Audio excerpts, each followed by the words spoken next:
Good. Well, Renaissance Workshops, an episode from the beach. We've just been to Kaiti Beach, which has got some old settlements of Europeans, obviously, with the steel. And this looks like a very old knife, but it probably isn't. But it could certainly, we can work it. It's wrought iron with the lines that show that it's been hammered and wrought and drawn out. So that's steel, or yeah, wrought iron. This here we saw, and I thought that looks like metal and iron, and indeed it is. So that was probably not wrought iron, that was probably cast iron, a piece from a big whatever. So we'll polish that up a bit. But these will basically make beautiful objects anyway, with history. So Kaiti Beach around the rocks is known for flint, and oh, here's an old marble my wife found, Raywin found, in amongst the rocks. That's probably a very old settler's marble, just a beautiful piece. So that could go in one of my rings as a antique marble ring. So I'll just pop that in my mixture of wine, bubbly water, and blackberry juice. Hang on a minute, what is it? Blackcurrant juice. A very nice mix. So the flint. How to nap flint. Right, this was a good round stone that's good for a hammer stone. This here is a piece of flint. Normally has a rind of a whiter rind and a dark inside. The better grade flint is not flawed, it hasn't got cracks, and it's definitely got this darker, sometimes a bit translucent inner. So this here could be an example of something I could try spalling. And spalling is when you strike off large flakes, which can then be napped with finer little flakes to make a serrated edge. And I'll show this. While I was at the beach, I just spalled this smaller piece of flint.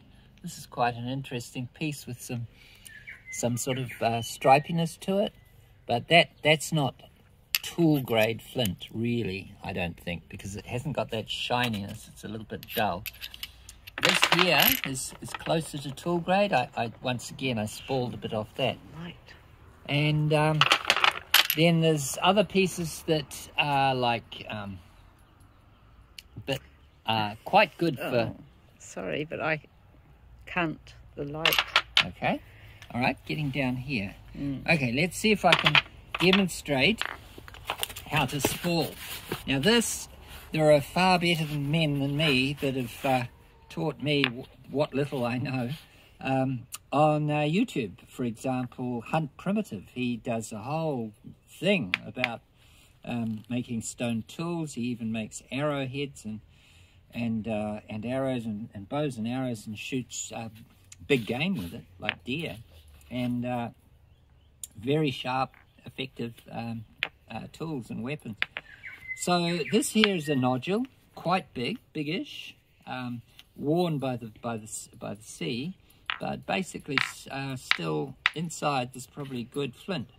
So let's see if we can actually spall a nice flake off, and then I'll do a little bit of napping with a smaller stone possibly.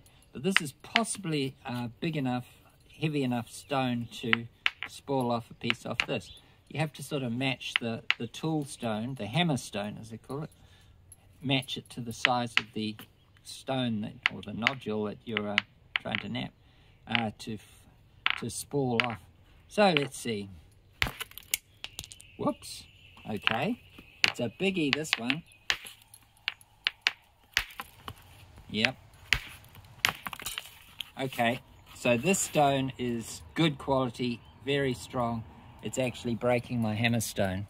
So let's go take it up a notch, and we'll try with a stone like this, and we'll see if this can spall off of this.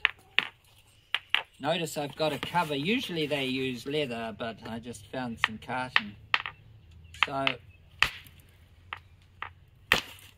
there we go. I've spalled a piece off. Now that's not a bad start for a tool. So better mean I'm probably at the level of a 8-year-old Stone Age Neolithic boy. But let's see if I can demonstrate a little bit of knapping. So I'm getting the and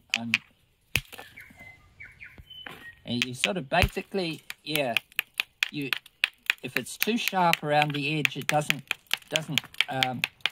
go off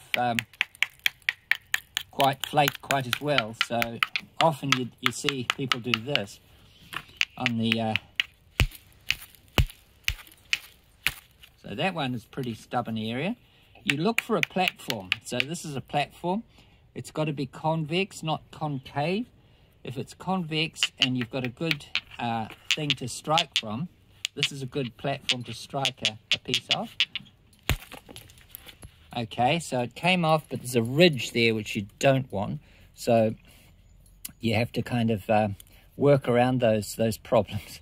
And there's an art to it. People ask me, why do you bother? Why do you do this in the age of computers and steel and all the other materials? And I say, well, this is how our ancestors survived. This is what they had to use. And so it's great for respect, for understanding, and to realize that there were old techniques and technologies that were not as primitive as they seem to us now. They were highly developed. So there's quite a sharp tool, you know. I mean, that could scrape a skin. That could actually be a tool like a razor bladey thing for skinning an animal or cutting vegetation, things like that. So that's basically about what I know. I've taken 5 minutes to tell you all I know about stone knapping. So some of the smaller pieces that you knap off a big flake can be used for arrowheads, and then there is also pressure flaking, which is when you're getting down to a fine piece that is quite thin, and that seems to be the hardest bit, is getting a thin profile. So that's still far too fat for a good knife or anything. But if you look online, you'll see various channels that where some wise men know far more than me about the finer points, and they actually can do it. And it is practice. The glancing blows, the holding your tongue exactly right. So that's an example of far too fat, but it is getting those conchoidal fractures going, and the glancing blow off the edge, and as I say, having a good shelf or a good platform and you get to know where. See, that would be not a bad platform. Smooth that edge off a bit, and then see if I can. Yeah, okay. So that still was too. So there are ways of getting a nice thin flake, and it's partly the stone, but I won't blame the stone. But finally, yeah, pressure flaking. I was going to say they'd use antlers, our ancestors, and they would use things like, yeah, very hard wood or an antler, and just pushing against the thin flake, you can actually break off very accurately. And there's also indirect percussion, where you've got a thing like an antler, and you put it against where you want to flake, and then you whack like that, and you can get very controlled flaking. So for good quality flint and even glass, I've seen people knapping glass or flaking glass, and you can get incredible control. So that's my little contribution from Aotearoa, New Zealand, and Kaiti Beach in Gisborne. But I look forward to another video showing what you can do with old steel.